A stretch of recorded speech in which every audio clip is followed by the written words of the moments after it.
я собираюсь поговорить о трех родоначальниках литовского национального движения, которые, собственно говоря, создали литовский язык литературный, понятие о литовской истории, литовское национальное самосознание. Ну вот им в Вильнюсе посвящены площади, улицы, стоят памятники. Ну, приезжие в Вильнюс, они, как правило, ничего не знают. А стоит знать, потому что, вот, ну, во-первых, тогда больше будешь себя чувствовать в Вильнюсе как дома, зная, кому это памятник и почему он его заслужил. И другое, что я собираюсь говорить о трех человеках. У них у всех интересные биографии. Биографии, по которым можно написать пьесу, можно сделать фильм о каждом из них. Такие пьесы, кстати, даже и существуют. Ну, может быть, не очень удачные, но это другой вопрос, но существуют. Ну и вот как создавалась литовская нация, такая, какую мы ее знаем сегодня. Эти три человека имеют в этом основополагающие заслуги. Ну вот первый из них – это Симонас Даукантас. Одна из центральных площадей Вильнюса, на которой стоит президентский дворец, она называется площадь Даукантаса. Красивая площадь. Одну сторону занимает президентский дворец, такой в петербургском стиле. Один угол занимает маленький католический костел, довольно симпатичный, уютный. Бонифратров. Третий угол занимает классицистский дворец. И на нее же выходит университет. До войны эта площадь называлась площадь Наполеона. При советах площадь Кутузова, то есть антагониста Наполеона. Надо сказать, что и Наполеон, и Кутузов в этом дворце жили. И теперь называется площадью Даукантаса, то есть для Литвы это фигура, сопоставимая с Наполеоном, хотя военачальником он не был. Вот какова ее история. Даукантас родился еще в Речи Посполитой, до того, как она была включена в Российскую империю. Ну, через 2 года после его рождения она оказалась включенной в Российскую империю. И интеллигенция литовская тогда была в основном польскоязычная. Литовский язык был маргинальным, на нем говорили крестьяне, ну, какие-то и дворяне его знали, но сравнительно мало, и как литературный язык он был не развит. Большинство местной интеллигенции полагало, что Речь Посполитую надо восстановить, восставали против царской власти, были 3 таких восстания, но именно восстановить как общее государство, польско-литовское, говорящее в основном по-польски, где литовский язык был таким, ну, как бы маргинальным украшением. Язык фольклора, язык деревни, язык простого народа и язык, который знали далеко не все. Вот Даукантас родился в Северной Литве, рядом с латышской границей. Язык у него очень своеобразный, с большим влиянием латышского, и современному литовцу его понять даже не всегда просто. И был он из крестьянской семьи и решил поступить в Вильнюсский университет. Пошел пешком, как некогда Ломоносов из Архангельска в Москву, так он пошел из своей деревни пешком в Вильнюс. При этом крестьян в университет не принимали. Надо было иметь доказательство, что ты дворянин.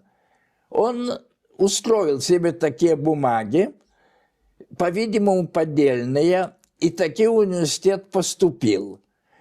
Преподавали там по-польски. Он прекрасно знал польский язык, конечно. Оказался на одном курсе с Адамом Мицкевичем. Они, видимо, были хорошо знакомы. И тут получилась интересная история. Адам Мицкевич написал еще в студенческие годы рассказ под названием «Живиле». Живиле – это героиня. Она хочет выйти замуж за дворянина, но бедного. Отец ее, князь, этого не позволяет и даже помещает дочь свою Живиле в тюрьму. Дворянин, за которым она хочет выйти замуж, который в нее влюблен, договаривается с врагами, открывает им ворота города и впускает их в город, чтобы ее освободить. А он ее освобождает. Ну, Живиля хватает меч, убивает предателя возлюбленного и выгоняет врагов из города и погибает сама. Вот такой рассказ Мицкевича. Он был напечатан анонимно, без его фамилии, на польском языке, в Вильнюсе. Одно из самых первых его произведений. И вот это Даукантас перевел этот рассказ на литовский язык. Вот какие у нас, у литовцев, были героические женщины. Ну, причем он не знал, что это написал его однокурсник. И этот рассказ представил как отрывок из древней летописи. Он стал безумно популярным в Литве. Даже имя Живиле очень популярно среди литовских девушек. Хотя оно не литовское, оно славянское, от слова «жить», «живешь», «живая». Тем не менее славяне это имя не употребляют, а литовцы очень даже употребляют. И все благодаря Даукантасу.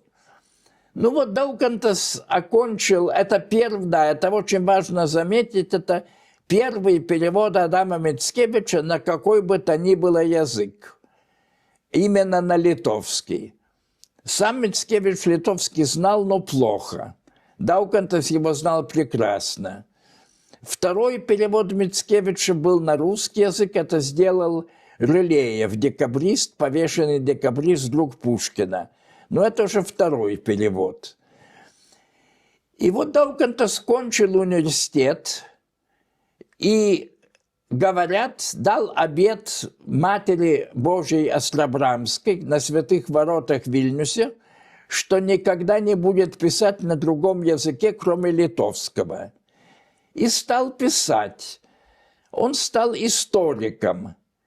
Написал первую историю Литвы в 1822 году, и потом еще 3 исторические книги. Собирал фольклор, писал для детей. Причем делал вид, что у литовцев много авторов, поэтому писал со множеством псевдонимов. На самом деле все делал один. И в какой-то мере положил начало литовской художественной прозе. Прозаик он довольно хороший, хотя и трудный. Самое его популярное произведение называется «Нравы древних литовцев и жемайтийцев». Ну, жемайтийцы – это Западная Литва, откуда он сам был родом. Эти нравы, так сказать, до сих пор переиздаются и читаются в школах. Написано очень живо и увлекательно о древней языческой Литве. После этого он поехал в Петербург, там много лет работал в архивах. Ну, он не был вхож в петербургские круги, но у него был друг по фамилии Анастасевич, который был вхож, и который что-то знал, и даже, может быть, видел в этих кругах и Пушкина, и Гоголя. Так что Даукантас что-то о них знал, Но это его, честно говоря, мало интересовало. Его интересовала литовская история.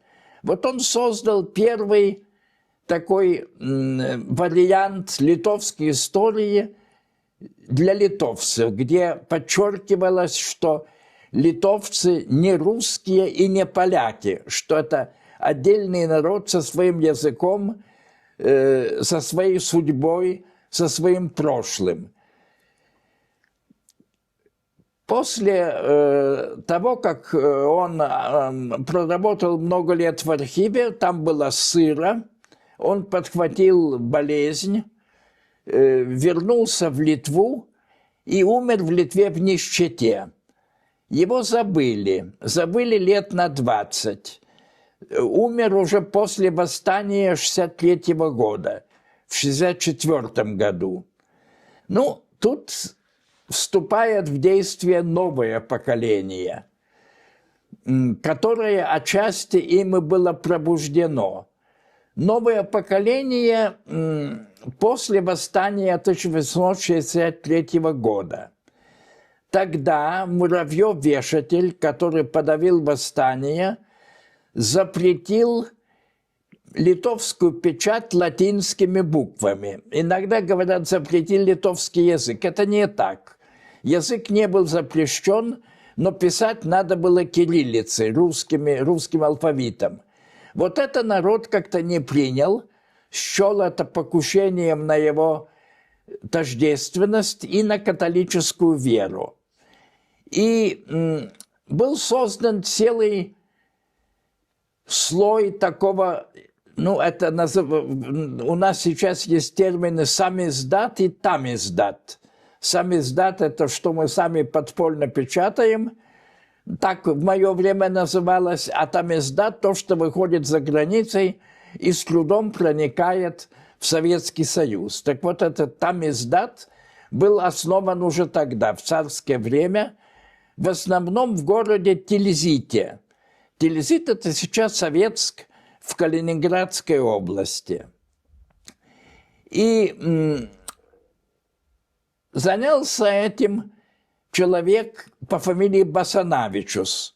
Существует улица Басанавичус, большая и известная, это начало Каунасского шоссе, она идет к Романовской церкви, и от старого города, и существует памятник Басанавичусу около филармонии.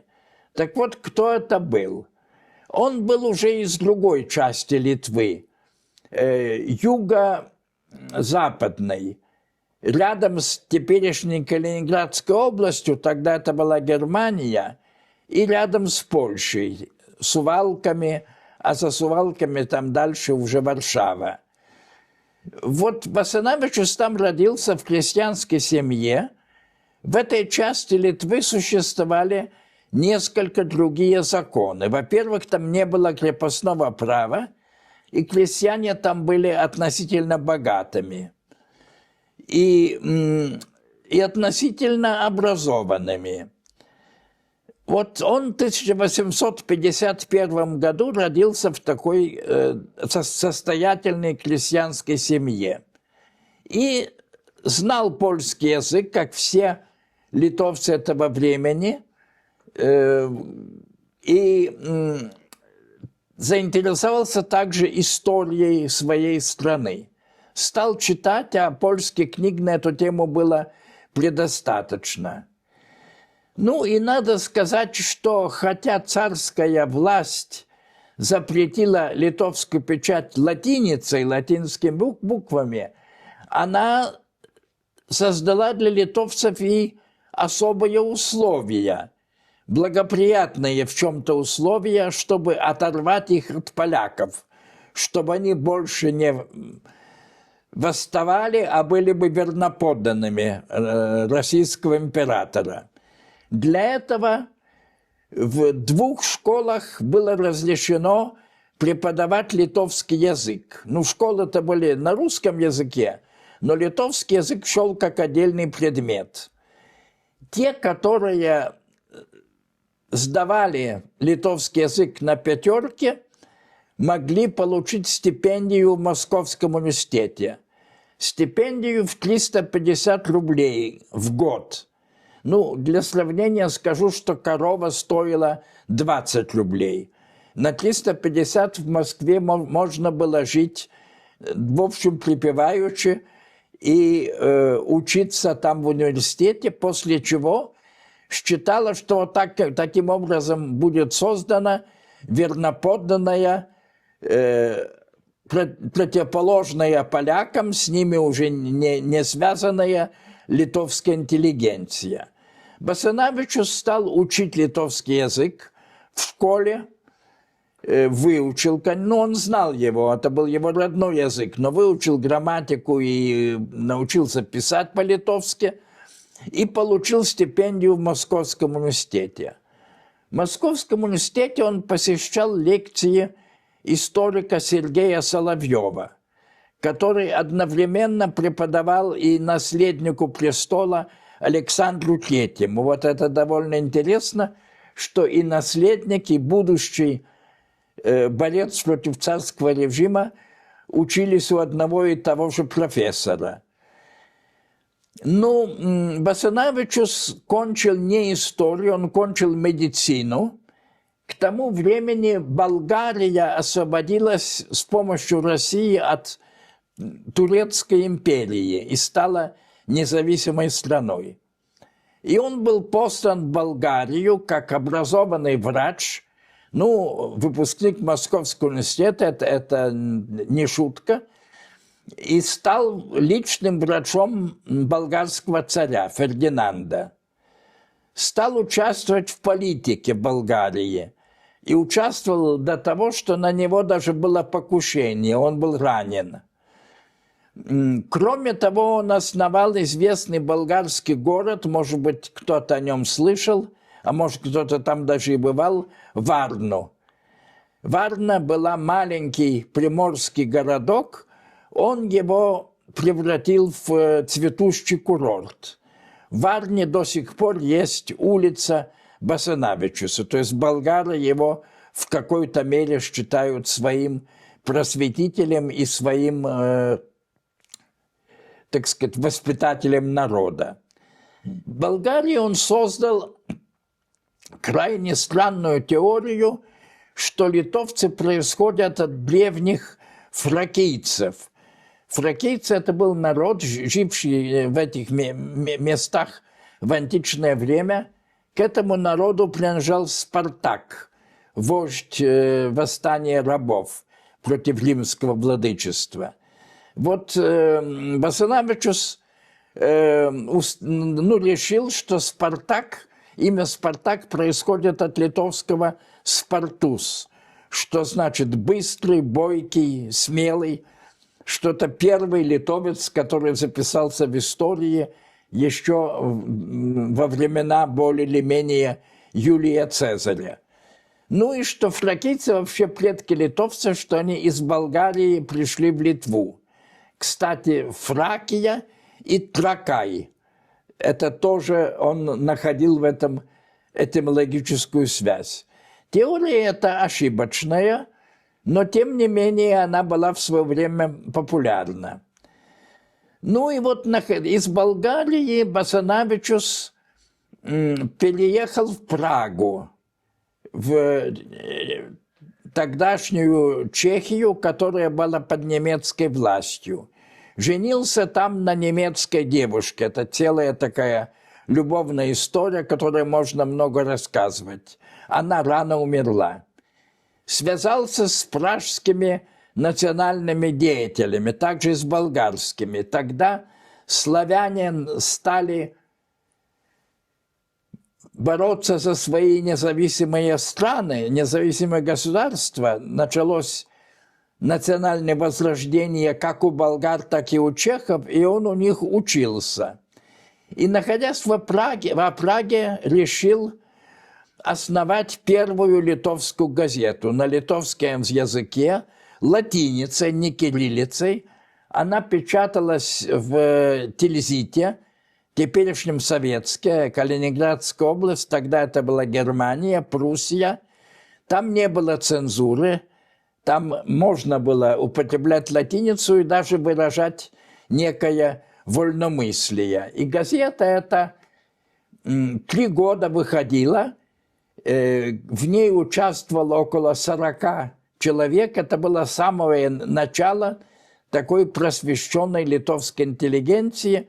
Басанавичус был в центре всего этого. Позднее он вернулся в Вильнюс. В Вильнюсе он основал нечто вроде такой зачаточной академии наук, литовское ученое общество. Ну, это было легально, было получено разрешение, правда, протоколы было положено писать по-русски, но вообще-то это было, конечно, литовское национальное учреждение, которое занималось и историей, и языком, и этнографией, и многими другими такими делами. И кроме этого, в 1905 году он был председателем Вильнюсского Великого Сейма. Тогда, как раз в разгар революции 5 года, литовские крестьяне избрали 2000 делегатов, которые съехались в Вильнюс и заседали там в здании теперешней Вильнюсской филармонии. Я не совсем понимаю, как там поместились 2000 человек. Это зал, ну, на 500 человек, но поместились. Поместились и приняли различные декларацию об автономии Литвы, об основании школ на литовском языке, до тех пор школы все были на русском языке и так далее. Это было подавлено, но это осталось, память об этом осталась, и очень много делегаты Сейма потом играли в истории Литвы большую роль. А Басанавичус был его председателем. Поэтому памятник ему недавно поставлен перед филармонией. Ну, не самый удачный памятник, то какой есть, такой есть. И заслужить он его заслужил так же, как Большую улицу. Умер он в Вильнюсе, занятом поляками, в 27 году. Ну, провожал его на кладбище весь Вильнюс, также и поляки, также евреи, также и белорусы. Польский епископ провел панихиду.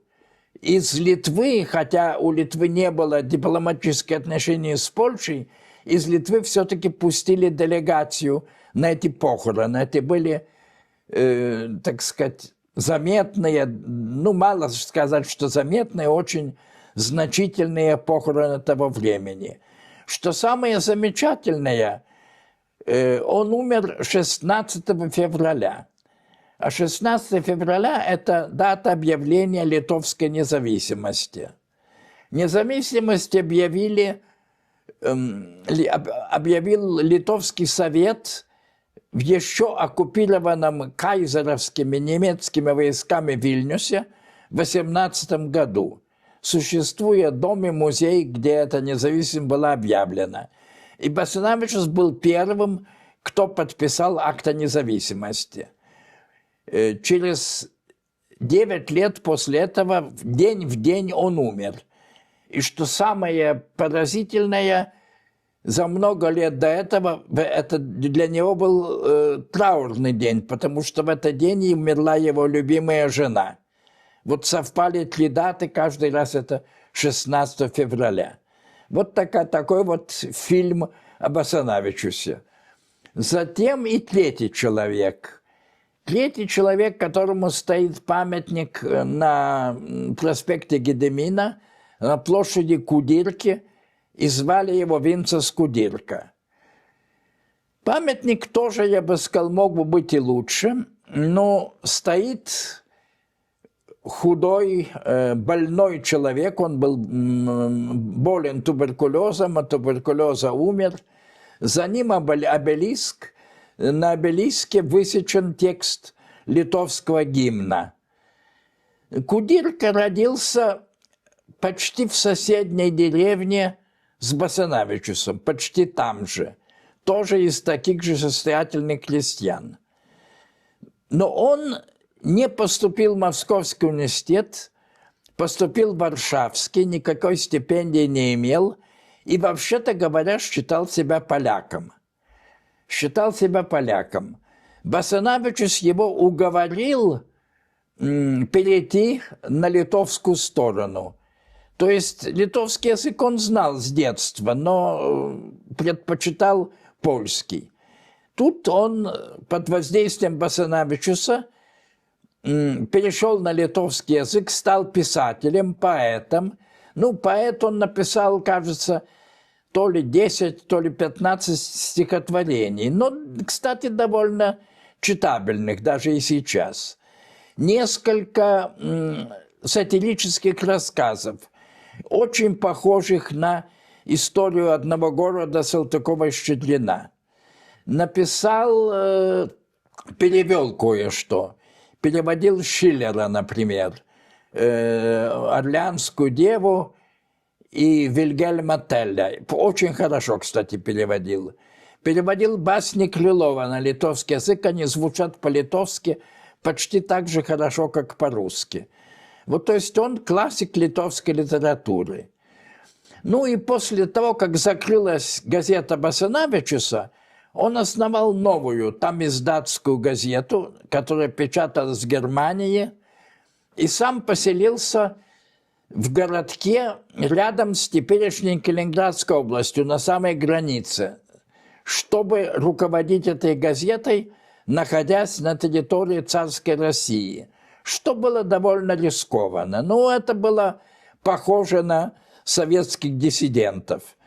Было, ну, единственное, что о нем можно сказать не совсем хорошего, это что он позволял себе антисемитские высказывания. В его публицистике это есть.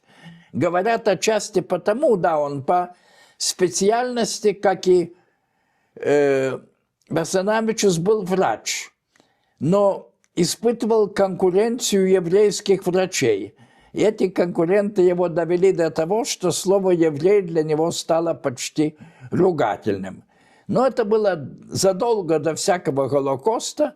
Евреи от этого не пострадали, просто, так сказать, была ругань в печати, переругивание в печати. Но он издавал вторую литовскую газету, которая уже оказалась более долговечной, тоже тамиздатскую, тоже запретную, она возилась в Литву тайно, хотя редактировалась в самой Литве. И там собралось уже большое количество интеллигенции, включая будущего президента Сметону и, кстати, включая будущего коммунистического вождя Литвы Капсукаса. Ну, Кудирка подписывался псевдонимом Капсас. Ну, Капсас – это диалект, из которого он был родом. Они вместо слова «кайп» говорят «кап», поэтому их называют Капсас. А Капсукас взял себе псевдоним по Капсасу Кудирки. Это маленький Капсас. Вот я маленький Кудирка. Ну, позднее он стал вождем коммунистов, деятелем интернационала. Ну, сотрудничал с Лениным, надо сказать. Фигура довольно заметная, хотя в истории Литвы сыгравшая роль отрицательную. Ну, ему не удалось взять Литву в свои руки, хотя какое-то время его правительство заседало в Вильнюсе, и умер он в Москве, умер вовремя, в 1935 году. В 1937 его наверняка бы расстреляли, его жену, кстати, уничтожили. Так вот, и Сметона, и Капсукас были сотрудниками газеты «Кудирки», и многие-многие другие. Это очень важная в истории Литвы газета. Называлась она «Варпас», то есть «колокол». Название было взято, кстати, у Герцена. Тоже такая эмигрантская, антицарская газета. Кудирка написал гимн Литвы и сам написал к нему музыку. Он умел играть на скрипке и вообще в музыке что-то понимал. Музыка, по которой сейчас поют гимн, она написана также Кудиркой. Правда, художник Чурлёнис, который был профессиональным музыкантом, автором симфоний, он обнаружил, что она в какой-то мере взята из марша Преображенского полка. Ну, об этом сейчас стараются поменьше говорить, но это факт. Ну, музыка, тем не менее, такая впечатляющая. Гимн этот петь можно с большим подъемом. Он был запрещен при советской власти не всегда. Скажем, во время войны с Гитлером его пели. И он был разрешен. Сталин его разрешил. Но после войны был запрещен.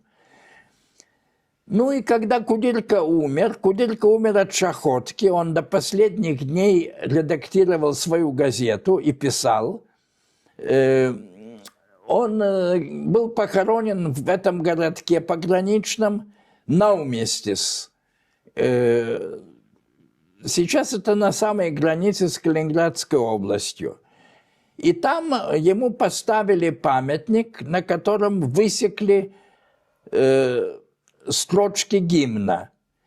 Так вот, жандармы царские эти строчки уничтожили ночью. Сейчас они восстановлены, но это знаменитая такая история, как они были уничтожены.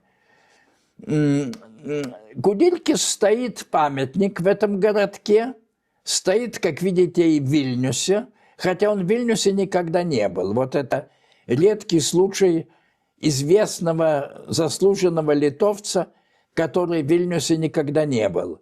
Ну, разве что проездом, да и то об этом ничего не известно. Но город этот Науместис назвали Кудиркос Науместис, потому что есть другой Науместис. Для того, чтобы отличить от того другого, ему дали имя Кудирки. И надо сказать, что советская власть это не упразднила. Он и при советах сдавался Кудиркос Науместис, и сейчас так называется. Вот это третий человек, который, собственно говоря, создал литовскую нацию. Даукантас Басанавичус Кудирка. Есть площадь Кудирки и есть улица Кудирки в Вильнюсе. Собственно, вот то, что я мог рассказать. И, как видите, все три биографии довольно впечатляющие, довольно своеобразные.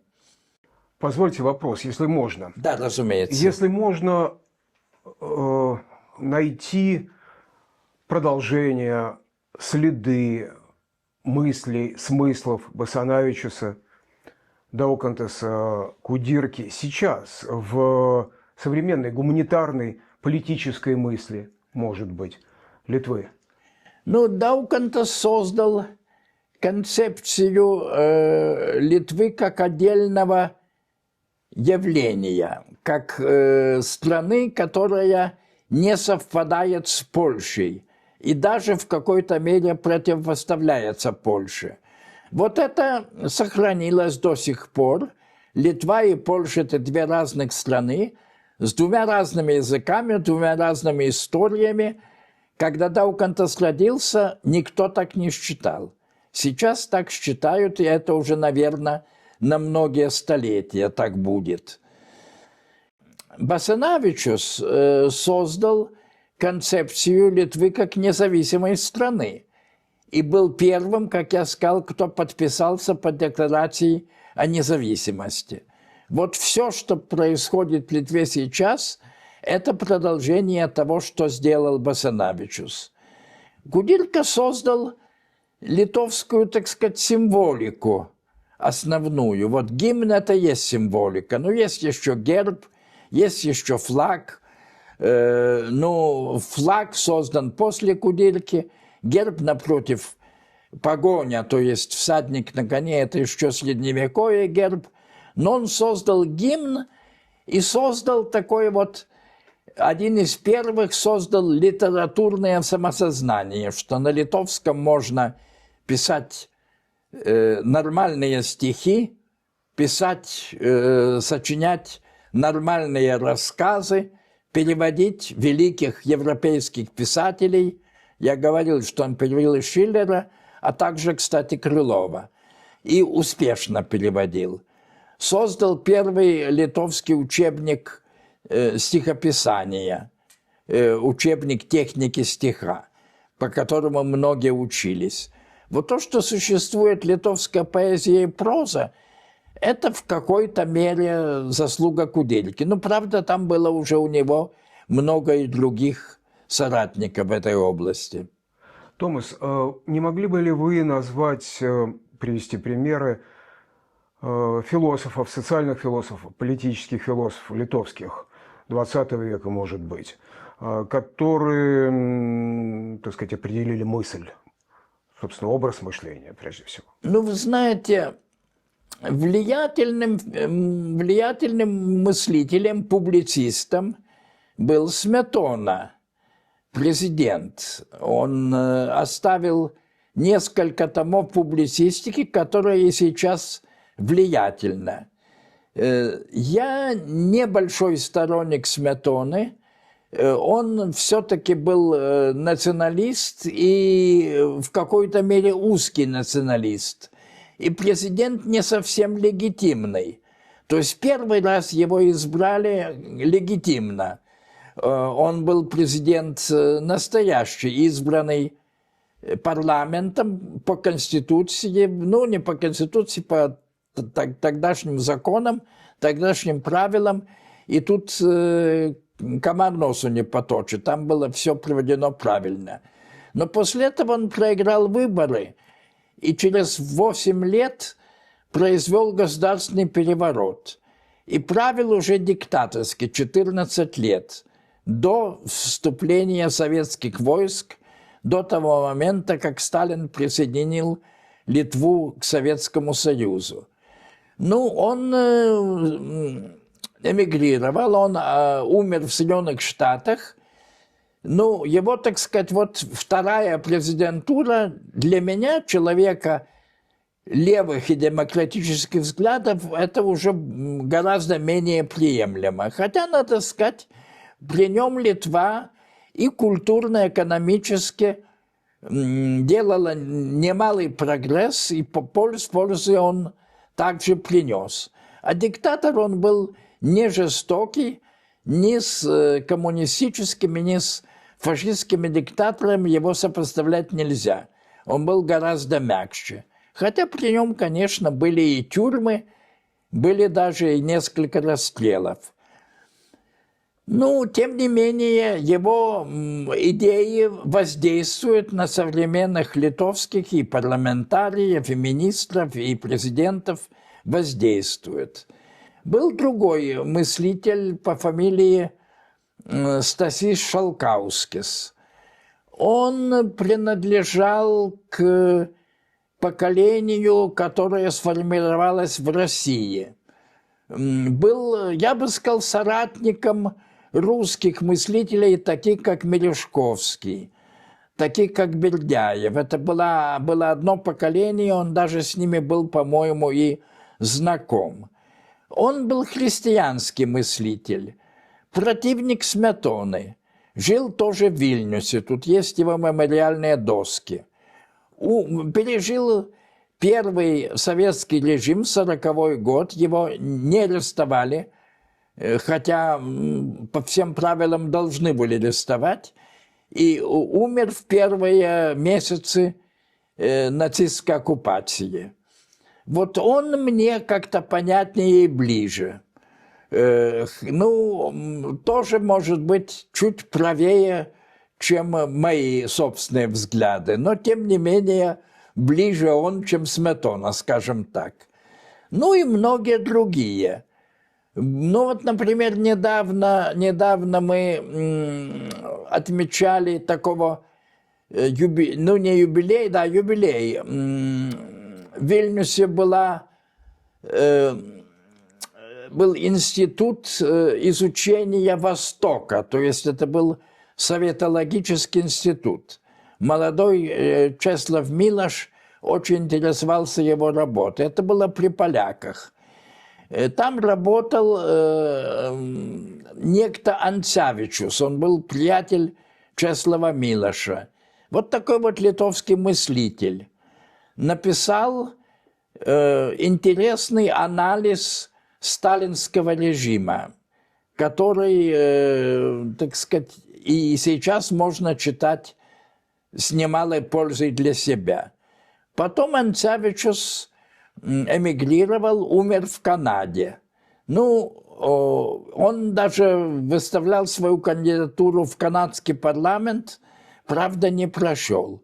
Чеслав Милош его вспоминает в своих мемуарах очень доброжелательно, говорит, что это был его учитель. Был он литовец, хотя многое написал и по-польски.